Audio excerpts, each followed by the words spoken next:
ബി.ജെ.പിയുടെ സംസ്ഥാന അധ്യക്ഷ പദവിയിൽ കണ്ണും നട്ടായിരുന്നു ശോഭാ സുരേന്ദ്രൻ മുന്നോട്ട് പോയത്. എന്നാൽ സുരേന്ദ്രപക്ഷം ശക്തമായി നിലപാട് സ്വീകരിച്ചതോടെ ശോഭാ സുരേന്ദ്രന് സംസ്ഥാന അധ്യക്ഷ പദവി സ്വപ്നമായി അവശേഷിക്കുകയായിരുന്നു. സംസ്ഥാന അധ്യക്ഷ പദവിയിൽ ഇരുന്ന കാലം മുഴുവൻ ശോഭാ സുരേന്ദ്രനെ ഒതുക്കാൻ മിടുക്ക് കാട്ടിയ കെ സുരേന്ദ്രൻ സംസ്ഥാന അധ്യക്ഷ പദവിയിൽ നിന്നും കൈയകലത്തിൽ ശോഭയെ മാറ്റി നിർത്തുകയും ചെയ്തു. വിഭാഗീയത കൊടികുത്തി വാഴുന്ന ബി.ജെ.പിയിൽ ശോഭയെ സംസ്ഥാന അധ്യക്ഷ പദവിയിൽ വാഴിക്കുകയാണെങ്കിൽ ബി.ജെ.പി രണ്ടായി പിളരുമെന്ന ധാരണ കേന്ദ്ര നേതൃത്വത്തിനും ഉണ്ടായി. അതുണ്ടാക്കാൻ സുരേന്ദ്രനും കൂട്ടുകാർക്കും സാധിച്ചുവെന്ന് പറയുന്നതാകും ശരി. നേരത്തെ പാലക്കാട് നിയമസഭാ ഉപതെരഞ്ഞെടുപ്പ് പ്രഖ്യാപിച്ച വേളയിൽ സ്ഥാനാർത്ഥി പട്ടികയിൽ ഉയർന്നുകേട്ട പേരുകളിലൊന്ന് ശോഭാ സുരേന്ദ്രന്റേതായിരുന്നു.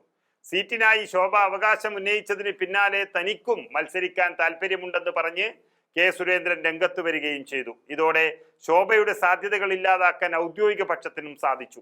നേരത്തെ ലോക്സഭാ തെരഞ്ഞെടുപ്പിൽ CPM-ന്റെ തട്ടകമായ ആലപ്പുഴയിൽ പോയി മത്സരിച്ച ശോഭ പല പാർട്ടി കേന്ദ്രങ്ങളിലും കടന്നുകൂടി വോട്ട് പിടിച്ചെടുത്തത് കണ്ടതാണ്.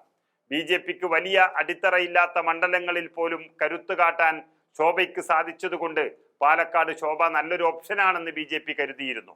പാലക്കാട് ബി.ജെ.പിയുടെ തട്ടകമാക്കി മാറ്റുന്നതിൽ ശോഭയുടെ പങ്ക് വലുതാണ്.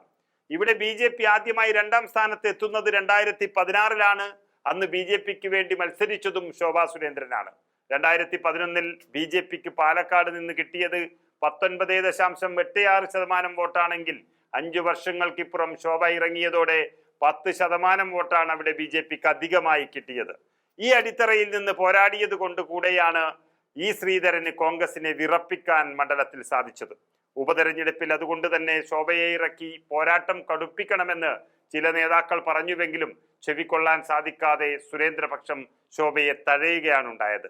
പാലക്കാട് തോൽവിക്ക് പിന്നാലെ സുരേന്ദ്രനെ സംസ്ഥാന അധ്യക്ഷ പദവിയിൽ നിന്ന് നീക്കുമെന്ന റിപ്പോർട്ടുകൾ വന്നതിന് പിന്നാലെ ശോഭയുടെ ലക്ഷ്യം അങ്ങോട്ട് ചാഞ്ഞു. എന്നാൽ അവിടെയും പാരയുമായി എത്തി സുരേന്ദ്രൻ പ്രതീക്ഷകൾ തല്ലിക്കെടുത്തുകയായിരുന്നു. അവഗണനകൾക്കൊടുവിൽ ശോഭാ സുരേന്ദ്രനെ കോൺഗ്രസിലേക്ക് സ്വാഗതം ചെയ്തിരിക്കുകയാണിപ്പോൾ യൂത്ത് കോൺഗ്രസ്. യൂത്ത് കോൺഗ്രസിന്റെ മലപ്പുറം ജില്ലാ പ്രസിഡന്റ് ഹാരിസ് മുഡൂറാണ് ശോഭാ സുരേന്ദ്രനെ കോൺഗ്രസിലേക്ക് സ്വാഗതം ചെയ്തത്. ശോഭാ സുരേന്ദ്രന്റെ ചിത്രം സഹിതമാണ് യൂത്ത് കോൺഗ്രസ് നേതാവ് ഫേസ്ബുക്കിൽ ഫോട്ടോകൾ പങ്കുവച്ചത്. ഇന്ത്യൻ നാഷണൽ കോൺഗ്രസിലേക്ക് സ്വാഗതമെന്നും ആ കുറിപ്പിലുണ്ട്.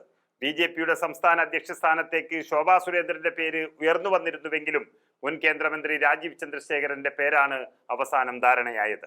തുടർന്ന് രാജീവ് ചന്ദ്രശേഖർ സംസ്ഥാന കമ്മിറ്റി ഓഫീസിലെത്തി പത്രികാ സമർപ്പണം നടത്തുകയും ചെയ്തു. എന്നാൽ ഈ സമയത്ത് ശോഭ ഓഫീസിൽ എത്താതിരുന്നതും വലിയ ചർച്ചയായി.